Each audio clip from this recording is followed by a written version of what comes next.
Have you ever just felt completely wiped out from trying to control every single little detail of your life? I mean, what if the secret to peace and maybe even greater success wasn't about grasping tighter, but actually letting go? Let's dive into this powerful and pretty counterintuitive idea, the wisdom of surrender. Our modern world really does operate with a clenched fist.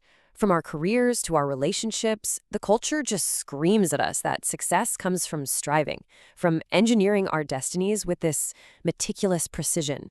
We're told to take charge, to conquer, to manage our lives like some kind of project with a hard deadline. And you see this everywhere, right? Think about it. We set these rigid 5-year plans, we try to optimize every single minute of our day, we carefully curate our online personas.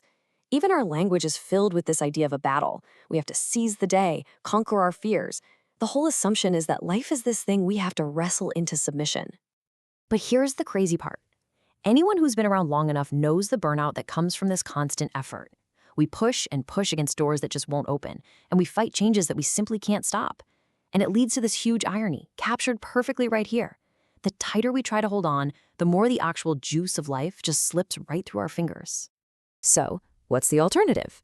Well, instead of seeing life as some battle we have to win, what if we started to see it as a river, a powerful, intelligent current that we can learn to work with instead of constantly fighting against it? This is where the real wisdom starts to kick in. The invitation is so simple, but it's also kind of radical. Just let life carry you. See, it's not about giving up. It's about giving in to a larger flow, trusting that it has a wisdom all its own. And this gets us to what we really mean by surrender. This is not about weakness at all. It's a deep, profound trust. It's the belief that the current of life itself is fundamentally wise and supportive, even when we have no idea where it's going. And this is the perfect way to think about it. This isn't a call to just drop your oars and drift aimlessly. No. It's about becoming a skilled navigator. You stop wasting all your energy fighting the river, and instead, you learn its rhythms. You use your energy to steer gracefully within its flow. Now, what's so cool about this is that it's not some new age concept we just cooked up. This idea of surrender is a timeless piece of wisdom that pops up in pretty much every major spiritual and philosophical tradition all over the world. I mean, you can see this universal truth reflected everywhere. In Taoism, they call it wu wei. It means effortless action, like a willow bending in the wind. In Buddhism, it's all about non-attachment, releasing that grasping that's the root of so much suffering. From Christianity's trust in a divine providence to Hinduism's call for doing your duty without being attached to the outcome, the core message is exactly the same. Okay, so all of this leads to a pretty fascinating paradox. When we stop trying so hard to force a specific outcome, better, more aligned things often just show up. There's a powerful personal story that demonstrates this perfectly. So the author describes these years spent just relentlessly pushing for a certain kind of career, taking courses they didn't even like, networking constantly, and just always feeling like a failure. The more they strained and forced it, the more everything just seemed to fall apart.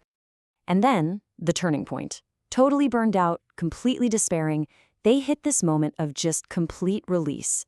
It wasn't a bargain. It was a genuine experiment. They just let go of the struggle and said, okay, show me. And the result was, wow, just astonishing. The old career path completely collapsed, but in its place, something totally new and way better emerged.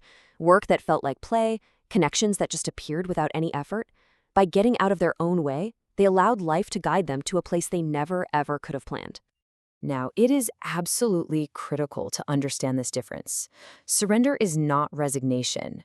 Resignation is bitter. It's got this sense of defeat. Surrender is an act of trust. It's an opening to new possibilities. Think of it like this. It's the difference between a leaf joyfully riding the river on an adventure versus a leaf just sinking into the mud.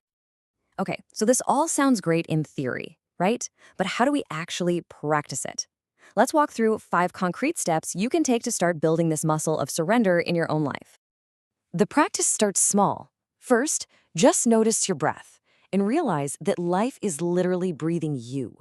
Then, you can expand that awareness to your body, just allowing sensations to be there without needing to fix them. Then, you can do the same with emotions. Treat them like currents. Let them flow through you. After that, you can practice observing your thoughts as if you're sitting on a riverbank, just watching them float by. Each step builds on the last. until you can start listening to life's little cues, those quiet pulls that guide you in the most unexpected directions. So we kind of come full circle here. This is a courageous invitation to shift your whole posture towards life, to move from that tense, clenched fist of control to a relaxed, open hand of trust. And let's be really clear, this practice isn't some magic wand that erases all of life's problems. The river's still going to have rapids and rocks, but surrender completely transforms how you navigate them.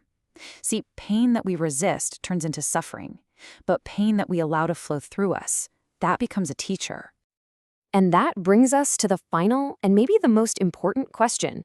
What possibilities might open up in your own life if you just experimented with this? What could happen if, just for a moment, you stopped fighting the current and simply trusted its flow? Because in the end, the river has been waiting for you to stop fighting it this whole time. And when you finally relax into its embrace, it can show you a beauty, a grace, and a peace you never could have planned for yourself. It really does know the way home.